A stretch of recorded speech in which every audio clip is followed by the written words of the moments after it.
Así inicia ese noticia en profundidad. Qué placer acompañarles. Soy Tatiana Pérez y les saludo desde nuestra sede central en Caracas, en Venezuela. A partir de este momento, en la próxima hora, tenemos 3 temas que son noticia. Como siempre, primero los repasamos en titulares. Aquí están. En noticia Bolivia. El gobierno alista un 5º juicio de responsabilidad contra la expresidenta de facto Yanine Áñez por las masacres ocurridas tras el golpe de Estado de 2019. La represión policial y militar fue avalada por la firma de un decreto supremo que daba licencia para matar. ¿Y por qué otros hechos deben responder los golpistas ante la justicia? Vamos a verlo, profundizamos en ello.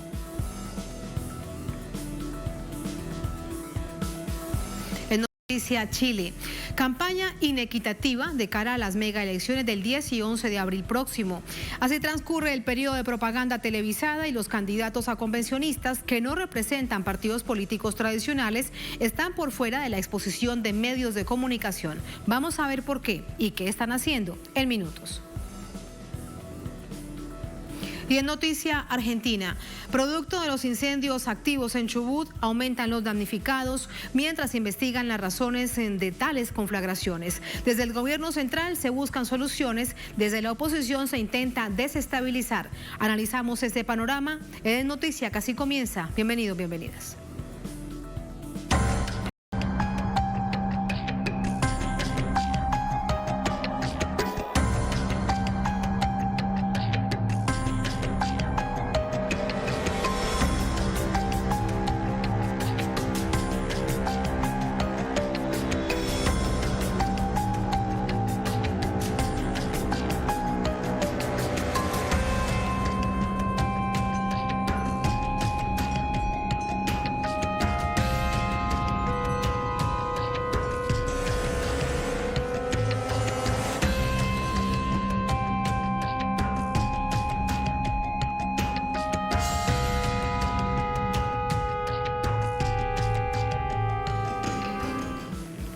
En noticia Bolivia, el Ejecutivo enviará al Poder Ejecutivo un 5º cargo de responsabilidad en contra de la expresidenta de facto Yanine Áñez, quien ya enfrenta 4 juicios de responsabilidad y otros ordinarios por sedición, terrorismo y conspiración.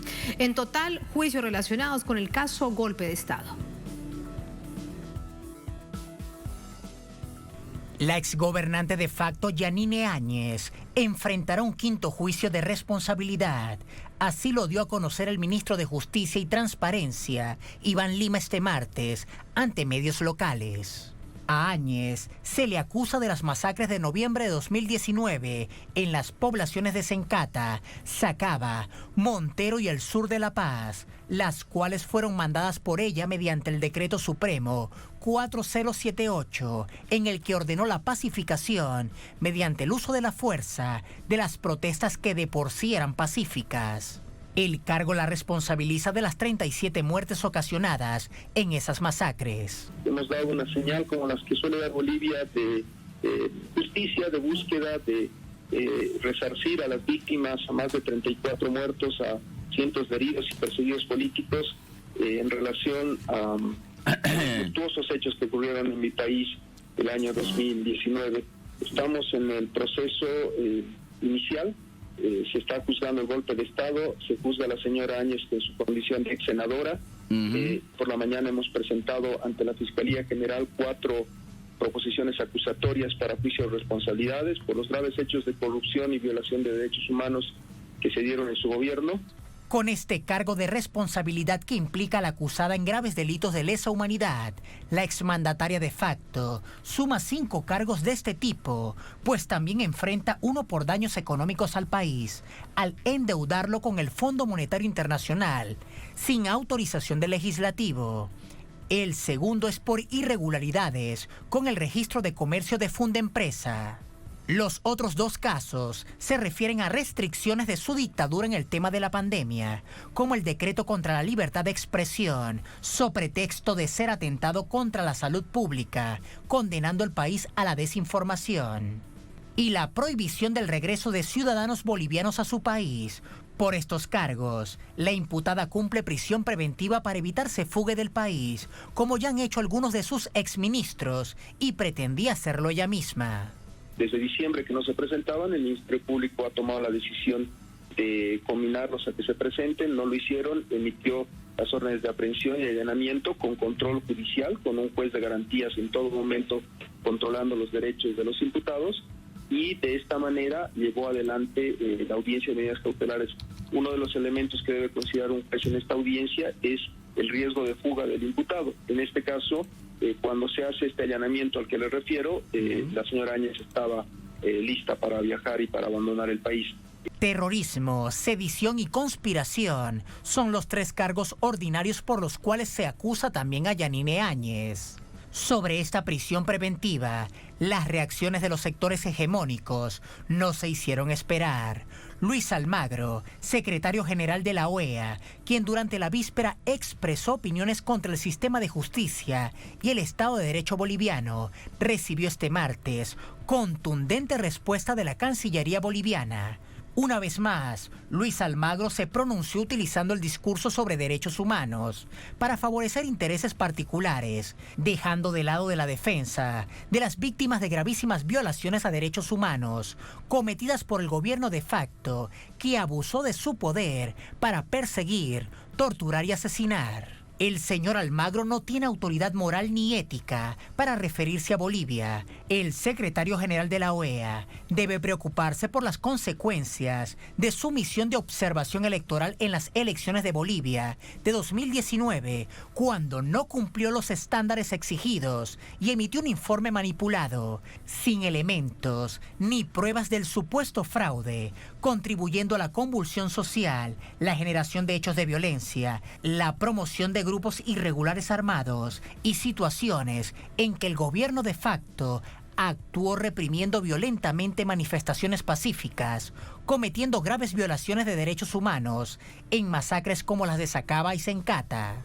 Almagro de nuevo ha agitado a Bolivia, a los sectores ultraderechistas autodenominados comités cívicos, los cuales ya han amenazado este martes con acciones contra la aprehensión de Yanine Áñez. Sin embargo, organizaciones sociales como el Pacto Unidad siguen reclamando justicia y el Estado boliviano ya comienza a dárselas.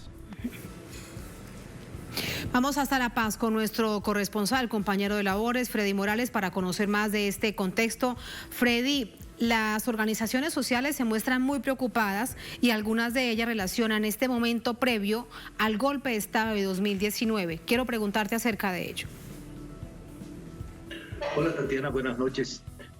Las diferentes organizaciones sociales, no solo las que forman parte del llamado Pacto de Unidad, sino de varios otros sectores, por ejemplo, cooperativas mineras, por ejemplo, sectores que se han organizado de detenidos políticos durante el gobierno de facto, que se han organizado y ya tienen una directiva, han estado ya manifestándose.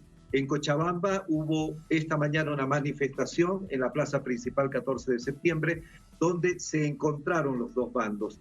Se encontraron las personas, los sectores sociales que defienden al gobierno del presidente Luis Arce y que exigen de que este proceso que ha dado lugar a la detención de algunas personas del gobierno de facto, pues sean procesadas efectivamente para que haya justicia.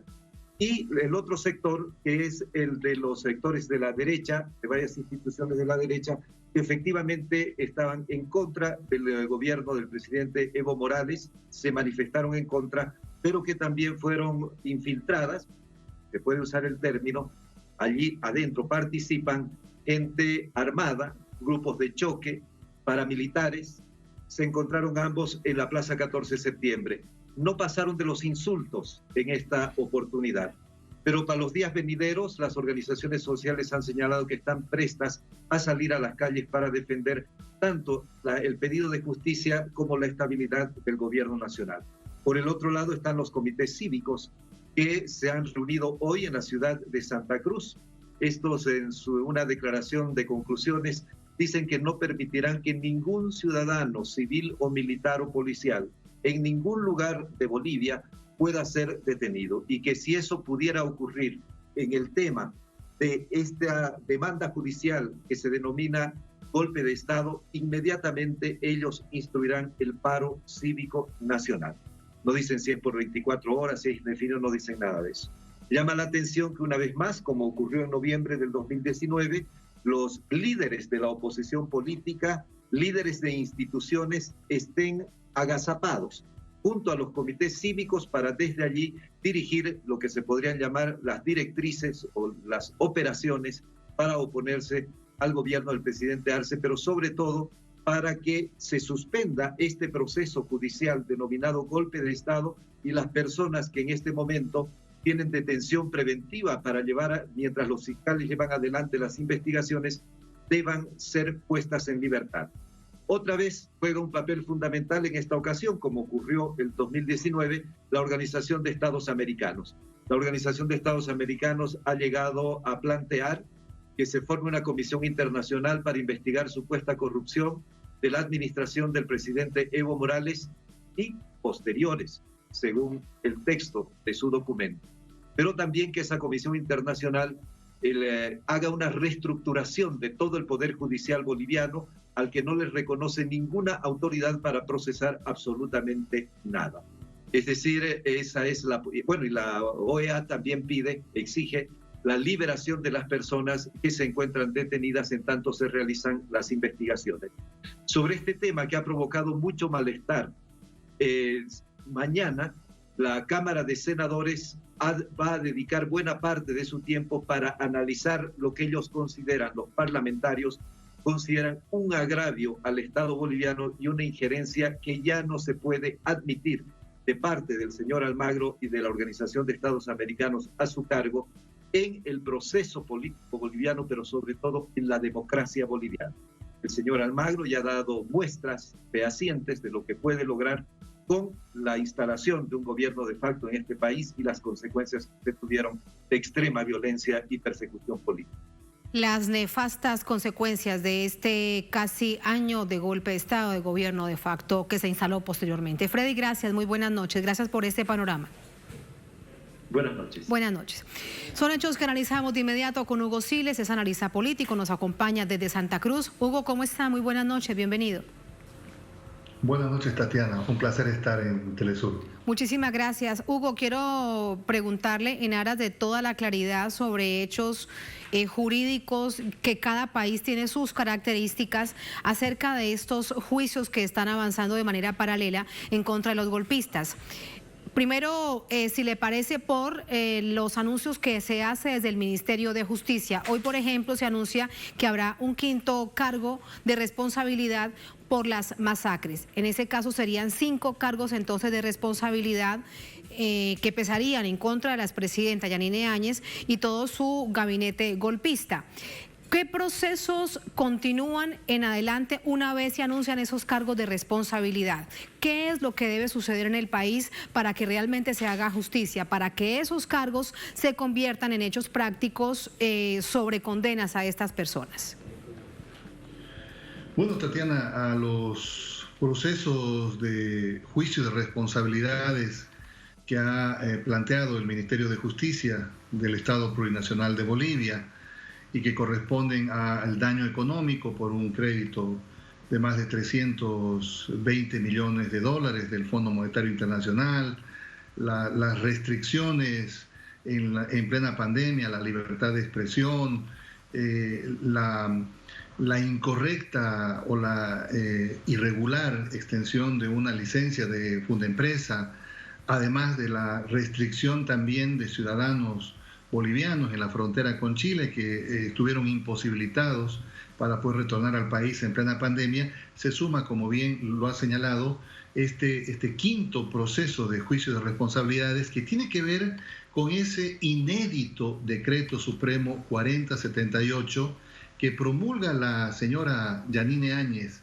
presidenta de facto en Bolivia, el 15 de noviembre del año 2019, pero que este decreto supremo, entre las partes sustantivas, eximía de responsabilidades penales a las Fuerzas Armadas de Bolivia en el desarrollo de acciones que contrarrestaban las protestas populares, las protestas ciudadanas que se desarrollaban en el país.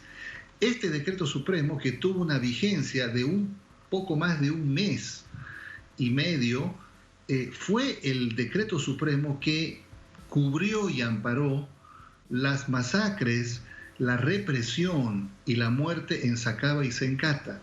Es decir, las Fuerzas Armadas hicieron uso de la represión armada con armas letales a la población civil de Sacaba y Sencata y de otros lugares, causando 35 muertes, 800 heridos y 1.500 personas arrestadas, perseguidas. Es decir, este es un decreto supremo que, haciendo un balance en la comparación con otros casos, otras realidades de otros países de la región, no existe un antecedente similar de tener un instrumento legal que fue confeccionado con el direccionamiento de proteger de manera penal las acciones militares de represión en Bolivia que terminaron con las muertes. Por lo tanto, este es uno de los procesos de instalación de juicios de responsabilidades que más importancia tal vez en términos de lograr la justicia y que no proceda la impunidad sobre las muertes señaladas. Claro, y que tanto se exige, Hugo, que tanto se exige por parte de los familiares de las víctimas y en general de la población, que esto no quede en la impunidad. Pero me hablabas de Sencata y de Sacaba. Hubo otra masacre conocida como la de Zona Sur de La Paz. ¿Por qué los hechos registrados durante esa noche no se cuentan también como parte de un todo de estas masacres, Hugo? Gran parte del despliegue de la represión militar que se hizo en diferentes zonas de la ciudad de La Paz y del país estuvieron ausentes de la cobertura de medios de comunicación. Recordemos que tan solo en las redes sociales o por información que era recogida de los propios lugares es que se podía conocer los acontecimientos que se daban. Han tenido que llegar al país diversas organizaciones defensoras de derechos humanos, Human Rights Watch, la CIDH, además de otras instituciones como la Defensoría del Pueblo, que pudieron recolectar la información de las víctimas de diferentes actos de represión que se dieron en diferentes partes del país. Por eso es que una vez recolectada la información de familiares, de víctimas y de propios lugareños de diferentes partes del país que fueron objeto de masacres, de represión, es que se pudo ir reconstruyendo estos casos que definitivamente marcan en la historia de Bolivia una de las peores acciones que se da contra la población civil en un gobierno de facto con características principalmente destinadas a la conculcación de derechos ciudadanos y la privación fundamental de la libertad de expresión que tenía la mayoría de la población en Bolivia. Sí, Hugo, una vez se establecen estos juicios de responsabilidad, deben enviarse al Ministerio Público, pero también deben pasar a la Asamblea Legislativa. Allí quiero detenerme para preguntarte la probabilidad que realmente se debata y se tomen decisiones ajustadas a la justicia, teniendo en cuenta que el MAS no tiene la mayoría reglamentaria. En realidad, Tatiana, este juicio de responsabilidades aperturado y anunciado el día de hoy por el Ministerio de Justicia de Bolivia se presenta a la Fiscalía General del Estado. La Fiscalía General del Estado es quien debe enviar este proceso a la Asamblea Legislativa Plurinacional. La Asamblea Legislativa Plurinacional debe instalar el juicio de responsabilidades y, por supuesto, con 2/3 de los votos de la Asamblea es que procede la aceptación, la instalación de este juicio de responsabilidades.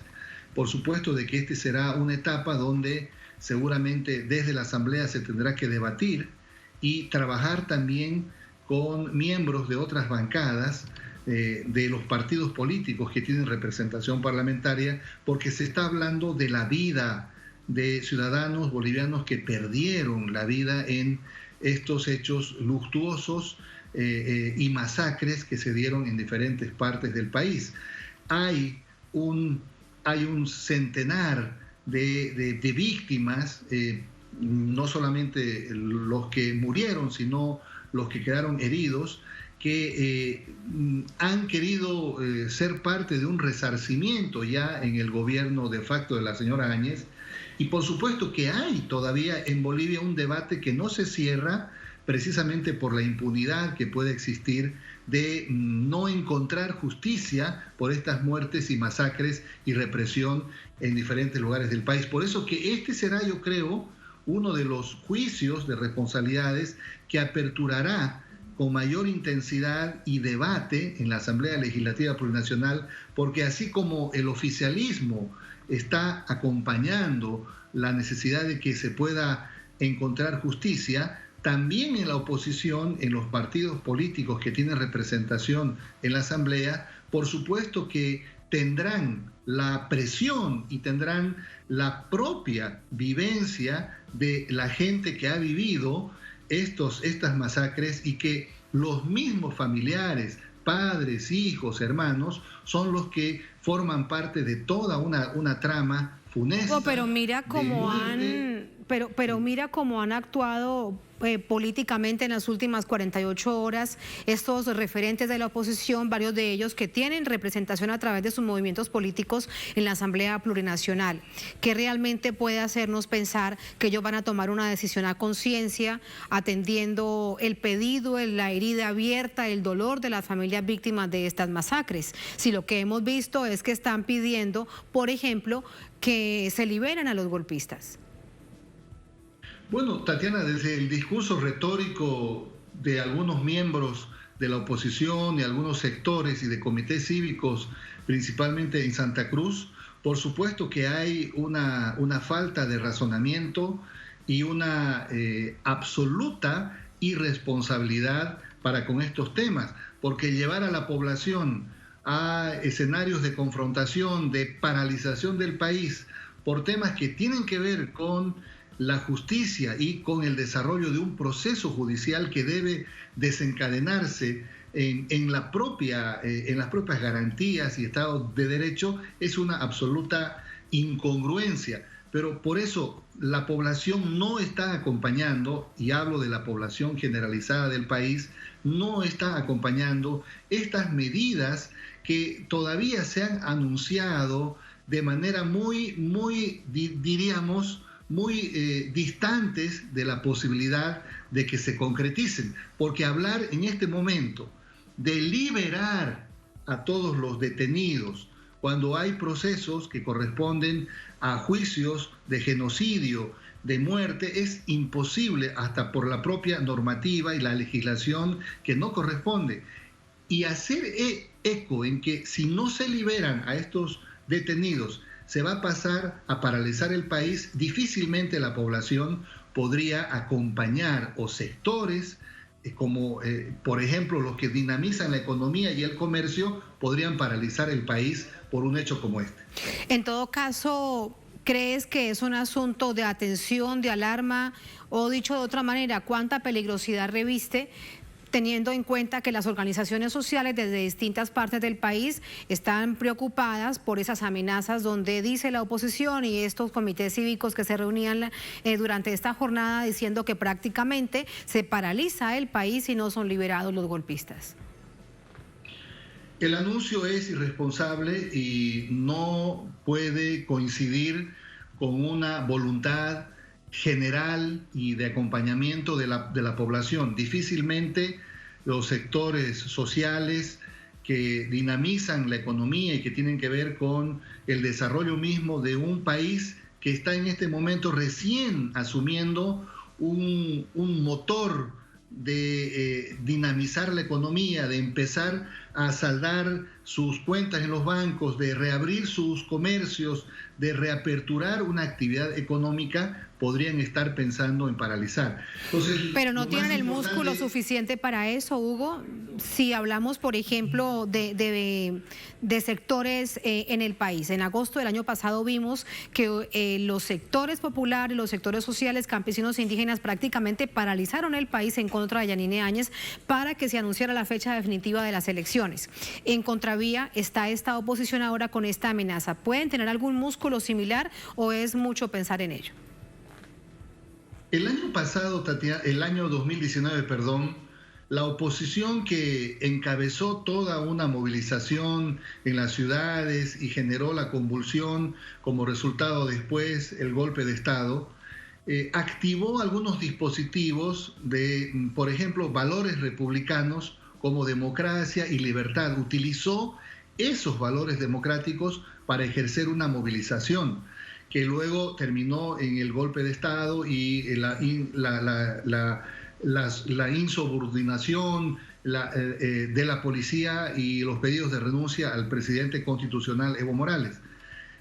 Después de 2 elecciones que hemos tenido, una elección de octubre del año 2020 y otra elección del 7 de marzo de este año, donde se han elegido autoridades y donde han habido resultados contundentes que le dan legitimidad al gobierno nacional del presidente Luis Arce y que han elegido autoridades subnacionales, difícilmente en este escenario donde hay autoridades, donde hay un proceso democrático absolutamente visible y de alta compartimentación social y ciudadana, se podría sustituir este proceso pacífico, democrático, de asistencia a elegir autoridades por un escenario donde se tendría que ir a defender a 4, 5 o 10 personas detenidas por procesos de investigación judicial que tienen que ver con corrupción pública, con daño económico o con asestamiento de un golpe de Estado. Difícilmente la población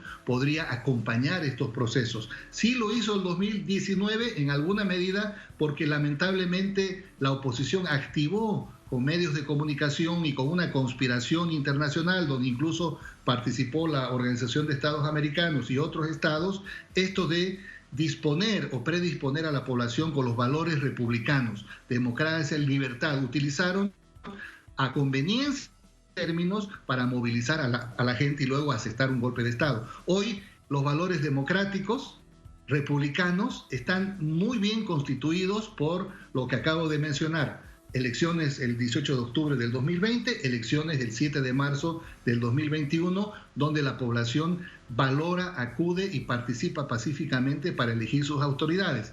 No podría estar esa misma población bloqueándose a sí mismo para impedir el desarrollo de Bolivia en un momento donde la pandemia del coronavirus, la economía, juegan al ciudadano una mala todavía posibilidad de ir recuperando lentamente el estado de situación de la economía que tenía el país antes del golpe de Estado.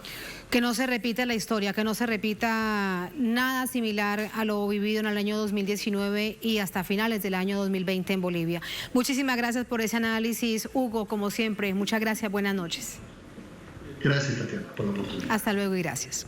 Así vamos a una pausa. Al volver en Noticias Chile, campaña inequitativa de cara a las megaelecciones del 10 y 11 de abril próximo.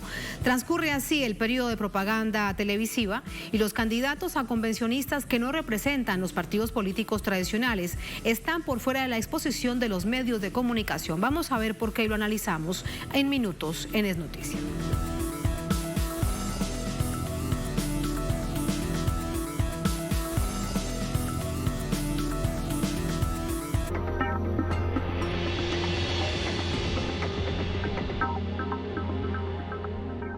Sigue minuto a minuto nuestra programación, ahora disponible también en audio a través de nuestra página web. Podrás mantenerte al día sobre los acontecimientos y noticias que suceden alrededor del mundo con un enfoque latinoamericano y confiable. Telesur, la señal informativa de América Latina y el Caribe. Llegamos a tener 180 heridos, uno de los días más intensos que tuvimos. Los policías disparando perdigones a destajo. Reportajes Telesur presenta. Tenías que hacer algo, no te puedes quedar defendiendo un bien físico cuando ves que tienes personas que están peleando por las pensiones de sus madres, peleando por mejor educación, por mejor salud, y lo están reventando en la calle. Rescatistas de la dignidad.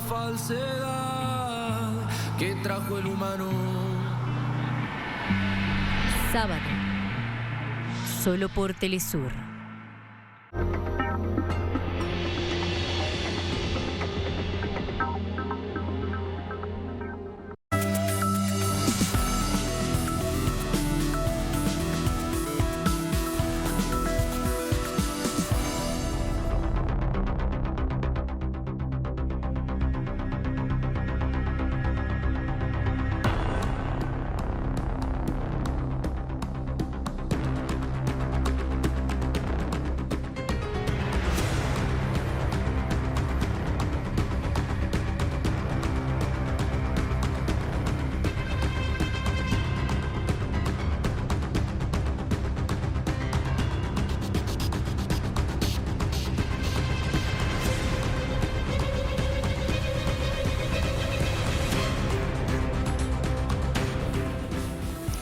En Noticia Chile, el país se prepara para elegir el próximo mes de abril a los integrantes de la Convención Constituyente, a gobernadores regionales, alcaldes y concejales. Una jornada electoral inédita en la historia de esta nación sudamericana. Los llamados a ser representantes de la reedificación del sistema político de Chile, herencia de la brutal dictadura liderada por Augusto Pinochet, serán electos entre el 10 y 11 de abril en un proceso de mega elecciones donde se escogerán 155 convencionales constituyentes, 16 gobernadores regionales, 345 alcaldes y 2.552 concejales. En cuanto a la elección constituyente, la de mayor importancia debido a su carácter en teoría plenipotenciario, se asignarán por medio del método de Hunt, el mismo que se utiliza para la distribución de escaños en la Cámara de Diputados. El sistema de Hunt es una metodología de asignación de curules ideada en Europa a finales del siglo XIX. Teóricamente está diseñado para realizar una distribución proporcional de acuerdo a una cierta cantidad de listas inscritas. No obstante, históricamente ha favorecido a los partidos más grandes y tradicionales, ya que suelen contar con una maquinaria aceitada y estructuras organizativas más sólidas que los grupos políticamente más pequeños y dispersos. En la actual coyuntura política de Chile, el método de Hunt parece ofrecer mejores perspectivas a las listas de los partidos históricos del país, que contradictoriamente fueron los padres del actual sistema político, coloquialmente conocido como la concertación. Otro aspecto a tener en cuenta es la concentración del poder económico y mediático en el país, estrechamente ligado a los sectores más conservadores de la sociedad chilena, quienes amasaron su fortuna e influencia a la sombra de la dictadura, realidad que contrasta con la escasez de recursos y capacidad de acceso a los medios de comunicación para candidatos provenientes de organizaciones sociales alternativas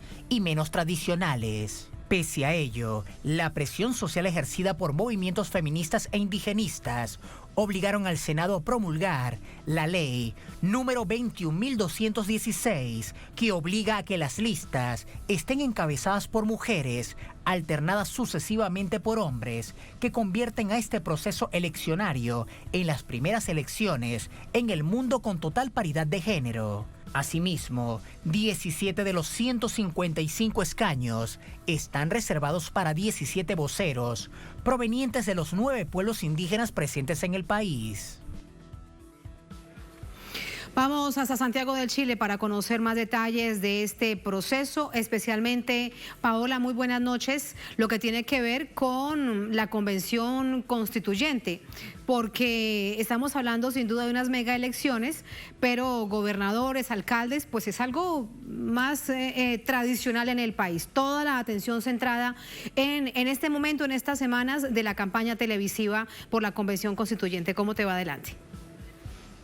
¿Cómo estás, Tati? Un gusto saludarte a ti. Buenas noches a toda la audiencia de Telesur. Así es, son las últimas semanas de esta campaña que además hace muy difícil pesquisar las ofertas de los distintos candidatos, porque fíjate que son más de 20.000, Tatiana, los que aspiran a ocupar algunos de estos cargos ya tradicionales, como tú bien decías, gobernadores, alcaldes o concejales, pero sin duda la gran mayoría de candidatos también se concentra en estos 155 escaños que van a conformar la Convención Constitucional para redactar esa nueva Constitución. Pero sin duda lo que ha llamado muchísimo la atención es que, una vez más, los independientes, aquellos que no forman parte de partidos políticos, tienen un segundo en pantalla en la franja electoral. Esto ha mostrado en la franja de televisión, la verdad es que cuestiones insólitas, porque dirigentes, Tatiana, que nosotros conocemos hace muchos años, porque hemos cubierto sus manifestaciones hace 10 años, por ejemplo, por la recuperación del agua, de los recursos naturales, de no más AFP, solo tienen un segundo para poder comunicar aquello que ofertan para esta redacción de la Constitución. Entonces están buscando distintas estrategias, franjas alternativas a través de redes sociales, pero también se juntan por listas y juntan sus segundos. Si hay 10 candidatos en una lista, hacen 10 segundos y se van turnando. La verdad es que llama la atención que, entendiendo justamente que fueron los movimientos sociales y las personas independientes en las calles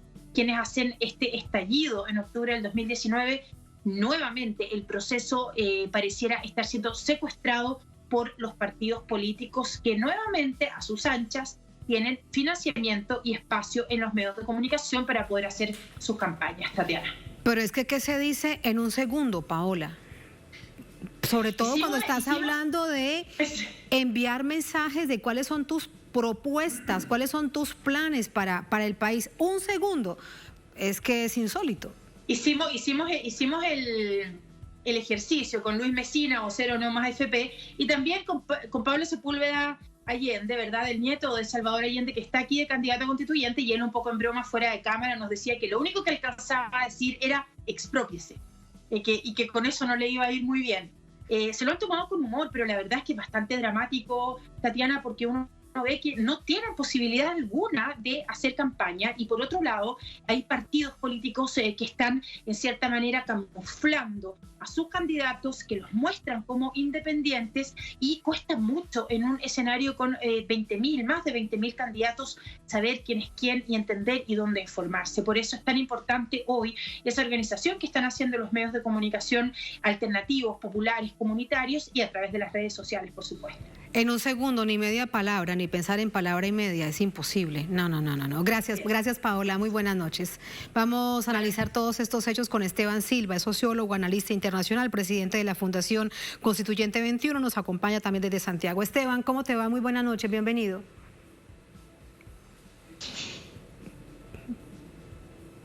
Sí. Hola, Esteban, ¿me escuchas? Buenas noches. Sí, hola, buenas noches. Hola, muy buenas noches. ¿Qué dirías en un segundo? Yo le decía a Paola, ni media palabra, no se me ocurre. ¿Qué dirías en un segundo? Porque no alcanzaría a decir que se vayan todos. No, esos son como 3 segundos aproximadamente. Fuera, quizás decir fuera, todos y todas, los actuales, ¿no? Sí. Incluyendo todos los parlamentarios y el actual modelo, el gobierno de Piñera y el sistema neoliberal. Pero no podrías entregar ningún contexto, es imposible entregar algún contexto. Pero ¿por qué sucede? ¿Por qué ha sucedido esto tan insólito? Por varias razones, pero solamente precisar algunas cosas para las personas que nos están viendo y escuchando tanto la presentación que ustedes hicieron como a Paola.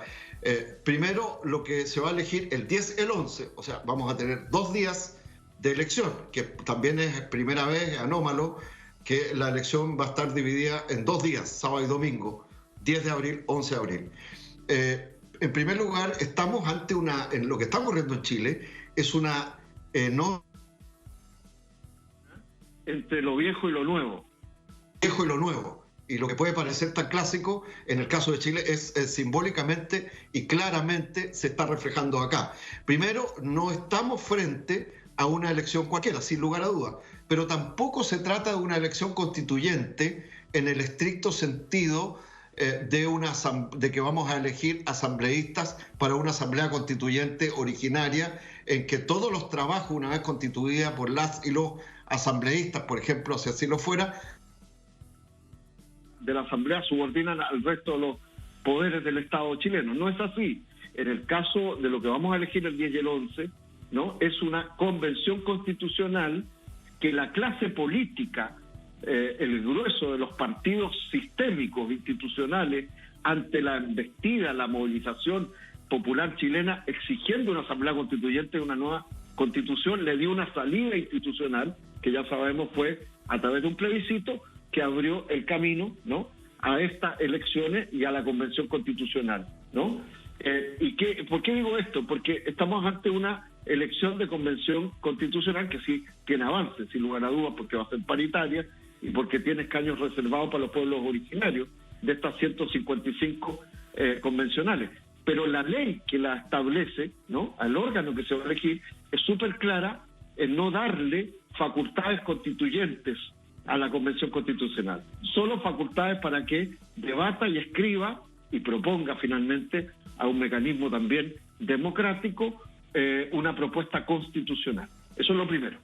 Y desde ese punto de vista lo que quiero decir es que el sistema político que ha reproducido el modelo económico de capitalismo salvaje o neoliberal, ¿no?, de concentración económica de la propiedad, de concentración también en los medios de comunicación que reproducen esta misma concepción. Y los partidos políticos y el sistema de partidos se defendieron poniendo todo tipo de trabas para impedir que hubiese una asamblea constituyente. Esteban, decía Paola que secuestraron el proceso. Yo te pregunto si o lo atraparon este proceso, y esto es la consecuencia de ello. Para poder finalmente darle una salida, que también sigue en disputa, en la idea de que todo cambie para que nada cambie. Te pongo solo un caso, ¿no?, concreto. El Senado y la Cámara de Diputados, pero particularmente el Senado, bloqueó por mayoría, y en esto hablo de la derecha de Piñera, la derecha gobernista, más la llamada centroizquierda, que gobernó durante los últimos 30 años alternadamente con la derecha, y que mantuvo en lo esencial el mismo modelo económico, ¿no? Impidieron una reforma constitucional que hubiese permitido, ¿no?, que las listas de las y los independientes de movimientos sociales, dirigentes sociales, pudiesen haber hecho alianzas con los partidos políticos, por ejemplo. Y entonces, una lista de independientes, ¿no?, de movimientos sociales, no puede hacer alianzas con partidos, ¿no? Los partidos sí pueden hacer alianzas entre ellos, y por lo tanto pueden tener un acceso mayor, por de pronto, desde el punto de vista de la ley, a minutos de la franja de televisión, a recursos que se los adelanta el servicio electoral para financiar las campañas, etcétera. Entonces, las condiciones de los movimientos sociales, de las y los dirigentes que se postulan a la Convención Constitucional son absolutamente asimétricas y diferentes. Entonces, hay una batalla que está en las calles en una condición de restricción. Además, si le cuentas que estamos viviendo una segunda ola de COVID-19, y ya tenemos comunas y varias comunas populares importantes que entran a periodos de cuarentena, de restricción de movilización o de circulación en los próximos días, que hace aún más difícil el despliegue de campaña para los movimientos sociales y para aquellas fuerzas, en definitiva, que están desafiando el modelo económico. Y por otro lado, termino con esto, lamentablemente el propio sistema institucional y generó, y también la falta de voluntad política, debo decirlo, sí, ¿no?, una dispersión y una multiplicidad de muchas, en el campo a lo menos opositor, o de las fuerzas antineoliberales y transformadoras, de muchas listas.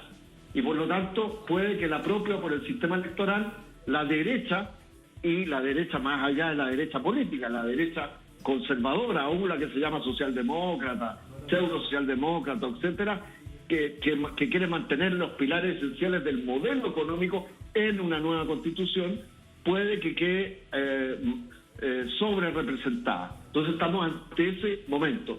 Y finalmente se introdujo otra trampa adicional, lo que hace más difícil esto, ¿no?, es que no estamos ante una elección donde los chilenos vamos a elegir entre candidatas y candidatos solo a una convención constitucional, que es muy relevante.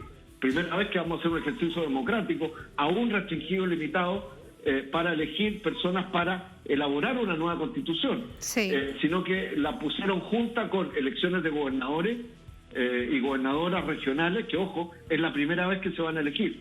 No existe, en Chile no hemos tenido nunca esa figura. Lo que sí hemos tenido son alcaldes, alcaldesas, concejales. Entonces lo metieron todo en un paquete, lo que hace aún más difícil.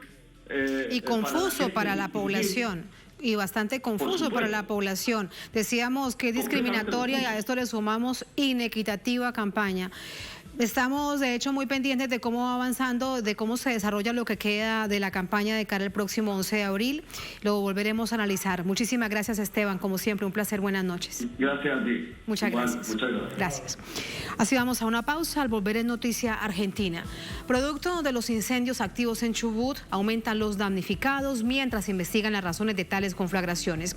Desde el gobierno central se buscan soluciones y desde la oposición se busca desestabilizar. Lo analizamos en minutos en el Noticia.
En noticia argentina, en la Patagonia se sufren incendios y por otra razón el tema se eleva de un asunto local a uno de carácter nacional.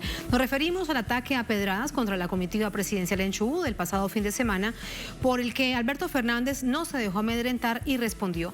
Los pronunciamientos del gobierno local y una visita de una exministra macrista encienden las alarmas. Incendios simultáneos entre las provincias de Chubut y Río Negro han dejado un fallecido, varios desaparecidos, cerca de 1.000 personas damnificadas y más de 15.000 hectáreas afectadas. El Ministerio de Ambiente investiga el origen de los focos. Por esta razón, el presidente Alberto Fernández visitó la región el fin de semana para anunciar medidas de reparación de daños. La víspera se refirió al ataque que sufrió su caravana durante el recorrido por Chubut. Los violentos tiran piedras, nosotros tiramos obras. Los violentos tiran piedras, nosotros llevamos vacunas. Los violentos tiran piedras, nosotros llevamos amor y cariño a la gente. Esto es lo único que debe importarles. Y nada debe desviarnos de este camino. Nada ni nadie debe desviarnos de estos caminos. Gracias, compañero. Nada ni nadie debe desviarnos de este camino. El ministro del Interior, Eduardo de Pedro, responsabilizó al gobernador de Chubut por el hecho violento contra la caravana presidencial. En Twitter, aseguró que no estaba prevista la presencia de Mariano Arcioni porque sabían que iba a generar malestar y enojo debido a la gran cantidad de problemas sin solución que acumula la provincia. Asimismo, el ministro criticó que en lugar de reconocer su responsabilidad en los hechos, el gobernador atacara al intendente de Lago Puelo, Augusto Sánchez. Fue una reacción al pronunciamiento del ministro de Seguridad chubutense, Federico Mazzoni, que aseguró que el operativo de seguridad falló porque Casa Militar estuvo mal asesorada por dirigentes locales cercanos al kirchnerismo. Tal como se rumoraba, Mazzoni confirmó que habían policías de civil en la revuelta, pero según él, solo estaban para detectar posibles delitos y no como agitadores.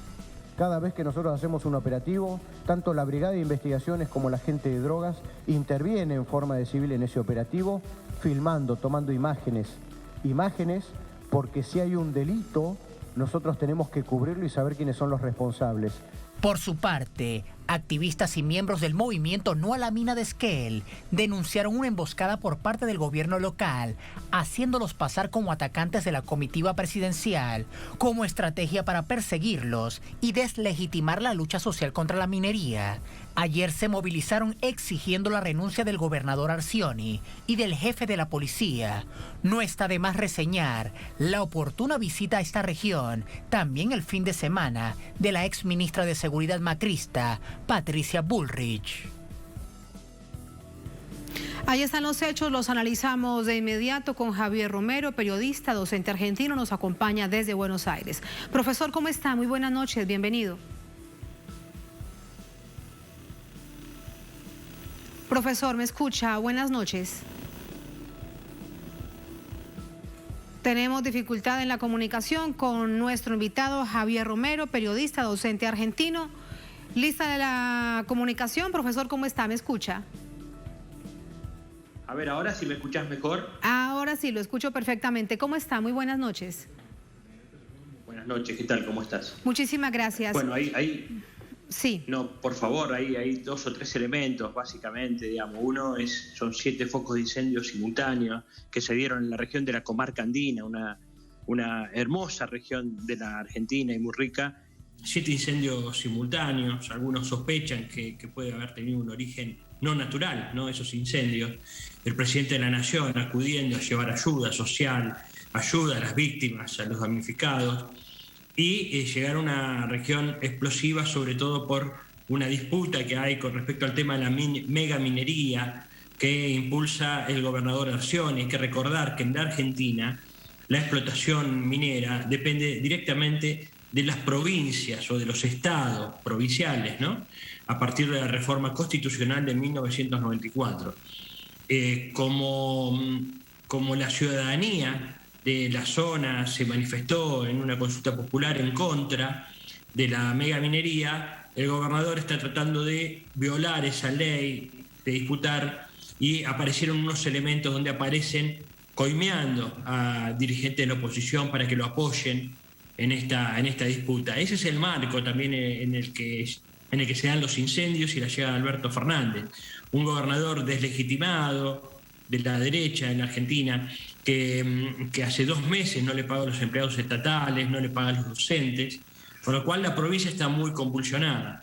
La llegada de Alberto Fernández había sido acordada sin la presencia del gobernador para no agitar las aguas, pero el gobernador llegó igual a ese lugar y sospechosamente se retiró por una puerta trasera en el momento de la salida de ese acto, y en la salida principal, cuando salió el presidente, fue el episodio de las pedradas. 2 piedras rompieron las lunetas traseras de la camioneta que trasladaba la comitiva presidencial. A partir de ahí, bueno, lo que estaban comentando, ¿no? Los dichos de una y otra parte. Hay que recordar también en Argentina que hay una oposición liderada por Mauricio Macri y Patricia Bullrich, que era la ministra de Seguridad, que se está bolsonorizando y que está empujando a episodios violentos en distintos lugares. De hecho, allí profesor, donde hay algún conflicto. Sí, de hecho, Tatiana, en este contexto que usted nos entrega, la preocupación de distintos sectores también de la vida política que acompañan al gobierno de Alberto Fernández es que lo sucedido en Chubut es una alarma porque puede registrarse en otras provincias del país. ¿Usted lo cree? La verdad es que no creo que tengan el nivel de violencia que tuvo allí en Chubut, pero que la oposición está animando ese tipo de movidas, no te quepa en la menor duda. Digamos, estuvo la semana pasada la oposición, Patricia Bullrich, etcétera, en una de las provincias, en el norte argentino, en Formosa. Hay que recordar que todo esto viene también con movidas mediáticas muy potentes. Después estuvo en Santa Cruz y bueno, y ahora llegó ahí a Chubut. Están tratando, digamos, estuvo el domingo en Santa Cruz e impulsaron un cacerolazo en la puerta de la casa de Cristina Fernández de Kirchner. O sea, lo que están tratando de hacer es soliviantar un poco a los sectores más radicalizados de la sociedad y llevarlos a expresiones violentas. Un poco esa parece ser la política, la intención de este sector de la derecha argentina. 2 días antes de que el presidente Alberto Fernández fuese a Chubut, de hecho lo recordábamos en el informe que nos precedía, visitó esta zona Patricia Bullrich, usted la recordaba como una de las exministra y además una de las figuras claves también durante el gobierno de Mauricio Macri. ¿Qué indicios puede dar eso? Es evidentemente desde algunos sectores se dice mera especulación porque ella lo que hizo fue tomarse unas fotografías en vida social, pero ese hecho también recuerda lo sucedido, por ejemplo, tiempo atrás con la desaparición de Santiago. Bueno, claro, en el sur se le recuerda no solo por la desaparición de Santiago Maldonado, que apareció muerto después de un episodio de represión de la gendarmería que estaba a cargo de Patricia Bullrich, sino también que un mes después hay que recordar el asesinato de Rafael Nahuel, un dirigente indígena muy joven, en 18 o 19 años, que fue asesinado por la espalda por las fuerzas que respondían a Patricia Bullrich, en una zona muy caliente donde hay un enfrentamiento por la disputa por las tierras, ¿no? Claramente Patricia Bullrich, el PRO, el partido de Mauricio Macri está del lado de los grandes terratenientes. Hay que recordar que la desaparición de Santiago Maldonado se da a metros de la estancia de Benetton, que tiene 1 millón de hectáreas en la Patagonia, después de una extranjerización muy grande que se hizo en los 90, durante el neoliberalismo más rabioso en la Argentina, y donde muchas de las tierras que están en esta zona de la comarca andina están hoy en manos de potentados extranjeros, ¿no? Ese también es el caldo que hay de fondo. Sí, por último y en conclusión, profesor, ¿usted cree entonces que estos hechos locales se van a quedar allí, que el gobierno tiene el control desde la perspectiva política de todo el país, de toda la nación? Yo no tengo ninguna duda, tiene control absoluto el gobierno. El gobierno está siendo muy valorado por la lucha contra la pandemia, por esa decisión que tomó apenas llegó el COVID-19, Alberto Fernández, de privilegiar la salud de los argentinos por sobre el tema de la economía, sin desmerecer esta última. Y la verdad es que los números de la economía ya están mejor que cuando estaba Mauricio Macri, ¿no? A pesar de la pandemia. En Argentina decimos que la peor pandemia, el peor virus fue el macrismo, donde ahí sí se desplomó la economía y la vida de los argentinos, de los y las argentinas. Así que yo no tengo ninguna duda que el presidente Alberto Fernández tiene control total de todo el país y que son episodios así violentos, aislados, con poca gente, pero cada vez más rabiosos, porque yo creo que es el símbolo de su impotencia, ¿no? La impotencia tiene la derecha, que ve los resultados, los magros resultados que ha tenido en Brasil, que ve lo que pasó en Ecuador, donde también cae Lenín Moreno, que ve la derrota del golpe en Bolivia y que teme también que no pueda volver al poder en las próximas elecciones. Así que lo que le queda es eso, lamentablemente, la violencia. Lamentablemente. Profesor, muchísimas gracias por ese análisis. Muy buenas noches. Buenas noches, Tatiana, gracias. Muchas gracias. Gracias a ustedes por habernos acompañado. Un placer como siempre. Será hasta mañana. Sigan con nosotros.